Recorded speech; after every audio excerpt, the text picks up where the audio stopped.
मेरे प्यारे बच्चों, आज मैं आपको टीएस ग्रेवाल जी की बुक से चैप्टर सिखा रहा हूं गुडविल। और गुडविल में भी आज हम स्पेशली चालू कर रहे हैं सुपर प्रॉफिट मेथड। तो लीजिए, मैं इसका क्वेश्चन नंबर 10 सॉल्व करूंगा। उससे पहले आपको पढ़कर सुनाता हूं। The capital of the firm Anuj and Veenu ई ₹10 लाख। यानी दो पार्टनर है, दोनों पार्टनर ने मिलकर फर्म में कैपिटल लगा रखी है बेटा 10 लाख रुपए।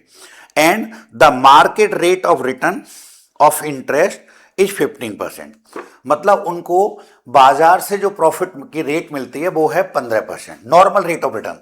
तो कभी भी हम जब क्वेश्चन करते हैं, मान लो जी क्वेश्चन नंबर 10 करने जा रहा हूं मैं, तो जो डेटा आपको पहले से दे रखा होता है उसको लिखने के याद डालो, लिखेंगे डेटा गिवन। तो आपको क्वेश्चन में क्या क्या दे रखा है? सबसे पहले दे रखा है कैपिटल एम्प्लॉयड। कैपिटल एम्प्लॉयड मतलब पार्टनर्स ने कितनी कैपिटल लगा रखी है। तो ₹10 लाख, 10 लाख रुपए उन्होंने व्यापार के अंदर लगा रखी है, कैपिटल इन्वेस्टमेंट कर रखी है। फिर normal normal rate of return, इसका मतलब क्या होता है? नॉर्मल रेट ऑफ रिटर्न का मतलब एक तरह का प्रॉफिट। सामान्यतः हमारा जैसा व्यापार जो करते हैं उनको इस व्यापार में कितने % प्रॉफिट होने के बारे में पता है। तो हर व्यापार का, हर धंधे का अपना जो नेचर है उसमें एक पता रहता है कि लगभग कितने % का मार्जिन है। तो इसमें उनको लग रहा है लगभग 15% प्रॉफिट होता है। तुम्हारी इच्छा हो जितनी कैपिटल लगा लो, जितनी कैपिटल है उसका लगभग 15%। जैसे मान लीजिए अभी कपड़े की दुकान वाले सब व्यापारी आपस में जानते हैं कितना होता होगा, बुक सेलर आपस में जानते हो कितने % है, मेडिकल्स की जो दुकान होती है वहां पर उनको पता होता है। तो हर एक बिजनेस का नेचर है, उनको पता है कि इसमें कितना मार्जिन है। उसको कहते हैं सामान्यतः नॉर्मल रेट ऑफ रिटर्न। बाजार में हम जैसा जो व्यापार कर रहे हैं वो कितने % प्रॉफिट कमा लेते हैं। फिर क्वेश्चन के अंदर गिवन है बच्चों, annual salary to partner 60,000 each. Salary का मतलब जब वो काम करते दोनों पार्टनर, तो दोनों पार्टनर 60-60 हजार रुपए सैलरी लेते हैं, तो टोटल एक भी सैलरी बढ़ जाती होगी। तो आप इसको रिम्यूनरेशन भी बोल सकते हैं। एनुअल सैलरी टू पार्टनर्स, दो पार्टनर है बेटा, दोनों पार्टनर्स जब सैलरी लेंगे तो 60,000 रुपए ईच लेता है। तो एक पार्टनर को 60,000 देंगे, दूसरे को भी 60, तो फर्म को कितना खर्चा करना पड़ेगा? 1,20,000। और ये फिर कहां से करती है फर्म? ये खर्चा करती है फर्म आपका प्रॉफिट से, जो हम साल में प्रॉफिट कमाएंगे उस प्रॉफिट से ये वाले रिम्यूनरेशन को कवर करना पड़ेगा। लीजिए, मुख्यतः ये 3 खर्चे दे रखे हैं। अब हम क्वेश्चन सॉल्व करना शुरू करें तो सबसे पहले बच्चों हमको इसमें एवरेज एनुअल प्रॉफिट निकालना पड़ेगा स्टेप नंबर 1 पर। तो आगे चलें तो इसी क्वेश्चन में क्या रखा है बच्चों, profits for the last 3 year, पिछले 3 साल के प्रॉफिट दे रखे हैं। फर्स्ट ईयर में 3 लाख रुपीज, सेकेंड ईयर में 3,60,000 रुपीज, और नेक्स्ट ईयर में आपका प्रॉफिट दे रखा है 4,20,000 रुपए। चलिए मैं क्वेश्चन को सॉल्व करता हूं नेक्स्ट पेज पे, इसको वीडियो को पॉज करके नोट कर लेना। शुरू करते हैं। स्टेप नंबर 1 मान लीजिए ये है, तो हम यहां लिखेंगे एवरेज एनुअल प्रॉफिट। तो तीनों साल के प्रॉफिट को अगर मैं जोड़ना शुरू करूं तो फर्स्ट ईयर में बच्चों दे रखा है आपका 3 लाख, सेकेंड ईयर में बच्चों दे रखा है आपका 3,60,000, और थर्ड ईयर में आपको दे रखा है 4,20,000। यस, 4,20,000, 4,20,000। अब ये तीनों साल के जो प्रॉफिट हमें दे रखे हैं, इन प्रॉफिट्स को हम जोड़कर और इसमें 3 ईयर का बेटे भाग देंगे, 3 साल का इसमें भाग देंगे। तो जरा इनको अगर हम जोड़ें तीनों साल के प्रॉफिट, तो 0 0 0 0 8 80,000, और ये आएगा 10,80,000 रुपीज। 3 ईयर से आप इसमें अपॉन कर दीजिए, भाग दीजिए, तो आपका आंसर लौट के आ गया बेटा 3 ईयर है ये, 3 years.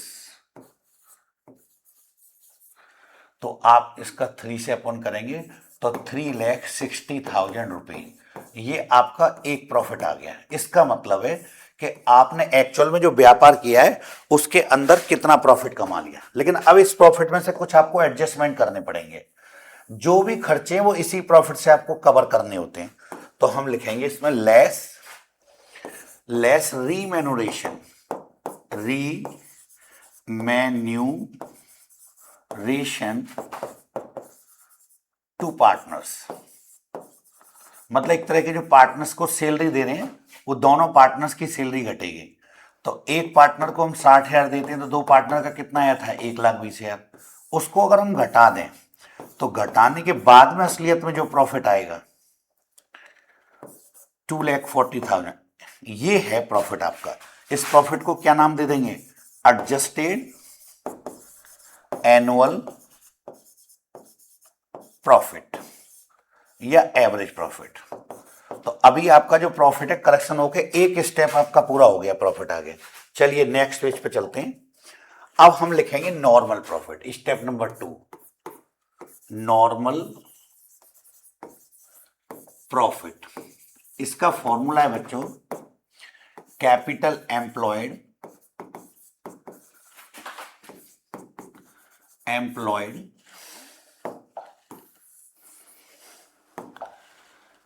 Capital employed multiply normal rate of return.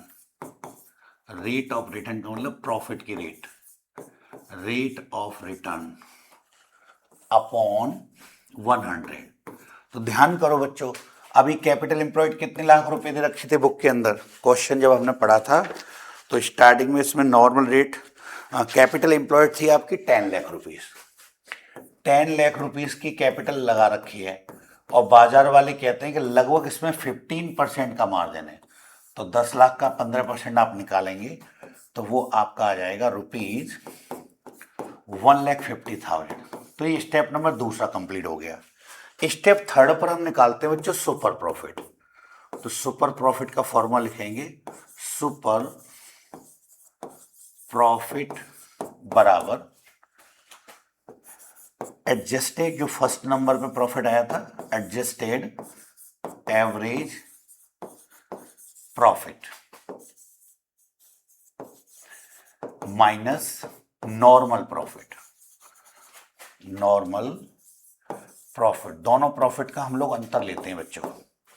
तो लीजिए पहले स्टेप नंबर 1 पे आया था आपका 2,40,000 और स्टेप सेकंड पे ये आया था 1,50,000। दोनों का अगर हम डिफरेंस देखें तो ₹90,000 आपका प्रॉफिट आ गया। क्वेश्चन के अंदर बेटा कहीं ना कहीं आपको नंबर ऑफ परचेजिंग गिवन होता है, तो number of purchasing year already question के अंदर गिवन है, पढ़ लीजिए। देखो क्या है, हम देखते हैं क्वेश्चन के अंदर गिवन है बच्चों। क्वेश्चन की लास्ट लाइन पढ़ें तो क्या रखा है, goodwill of the firm is to be valued on the basis of 2 years purchase of last year average super profit, यानी नंबर ऑफ परचेजिंग इसमें दे रखी है 2 year। तो ठीक है, हम लिखते हैं नंबर ऑफ परचेजिंग 2 year। बस अब लास्ट स्टेप रह गया, इन दोनों का इस्तेमाल करके वीडियो को पॉज करके इसको नोट करो। नेक्स्ट पेज पे चलते हैं। अब लिखेंगे हम लोग last step, valuation of firms goodwill. Valuation of firms goodwill is equal to super profit multiply number of purchasing year. Formula है बच्चों ये। तो अभी सुपर प्रॉफिट आया था स्टेप इससे पहले पे 90,000, number 2 purchasing year number 2 multiply करेंगे तो ₹1,80,000 फर्म की गुडविल आ गई। तो वैसे तो 99.99% जनरली आपसे फर्म्स की गुडविल पूछेगा, पर कभी कभी क्या होता है बच्चों, वो हमसे ये कह देता है कि बच्चों ये बताइए कि जो नया पार्टनर आ रहा है और उसका शेयर 1/5 है, 1/5 रेशियो के लिए आ रहा है, तो उसको कितने रुपए गुडविल लानी पड़ेगी। तो हम लिख देते हैं यहाँ पर न्यू पार्टनर, एक स्टेप और बढ़ा देंगे, new partner share in goodwill. हालांकि क्वेश्चन सोल्व हो चुका है, आंसर आ गया है, फिर भी लेकिन एक स्टेप में ज्यादा बता के चल रहा हूं आपको, यदि कभी पूछे तो तो 1,80,000 तो पूरी फर्म की गुडविल है, इसमें नया पार्टनर 1/5 के लिए आ रहा है, तो 5 से भाग दे लीजिए। तो 5 का 18 में देंगे, 5 तिया 15, हासिल 3, 5 30, 5 6 30, 36,000 रुपये उसके हिस्से का है। तो नए पार्टनर को अपने हिस्से की अगर गुडविल लानी पड़ गई तो 36,000 रुपीज उसे लानी पड़ेगी बेटा। ये हमने सीखा इससे। तो ये क्वेश्चन है, आंसर यही आ गया था। तो बच्चों आप वीडियो को पॉज करके इसको उतार लो, मैं डे बाई डे छोटी छोटी वीडियो बनाऊंगा, आप देखते रहिए। प्लीज़ मेरे चैनल को लाइक करें, सब्सक्राइब करें और दोस्तों को शेयर कर सकते हैं। एक एक क्वेश्चन में छोटी छोटी वीडियो में आपका भेजता हूँ। Bye bye.